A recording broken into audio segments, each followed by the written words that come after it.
अस्सलामुअलैकुम रहमतुल्लाहि व बरकातुहू। आप देख रहे हैं रूहानी इल्म नक्शबंद चैनल। मोहम्मद नसरुल्लाह नक्शबंदी हाज़िर खिदमत हूँ। बस ये एक तिलस्म देना चाह रहा हूँ।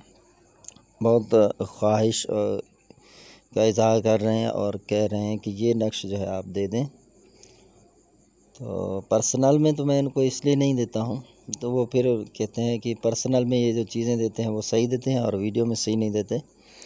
तो इसलिए मैं जो चीज़ चैनल पे अपलोड करता हूँ आपको पर्सनल में भी वही चीज़ मिलेगा। इसको ज़ाहिर करने के लिए और इसकी अहमियत को उजागर करने के लिए ये नक्श देख लें आप। तिलस्म, ये तिलस्म बनाएं और इसमें देखिए अला हुब्बी फ़ला बिन फ़ला लिखा है। तो ये जहाँ पर नाम लिखा है फ़ला बिन फ़ला, यहाँ पर आपने मतलूब का नाम और उसकी वालदा का नाम लिखना है। और यहाँ पर तालिब का जो नाम है वो नहीं लिखा जाता। ये ज़हन में रखें, इस नक्श में कुछ काम ये है। इसमें फिर ये है कि आप इसको किसी सुकोरी वगैरह में रख कर आग के नीचे दफना दें, इंशाअल्लाह शदीद मोहब्बत पैदा होगी। जायज़ मकसद के लिए इस्तेमाल कीजिए, नाजायज़ मकसद के लिए हरगिज़ भी इस अमल को इस्तेमाल ना करें।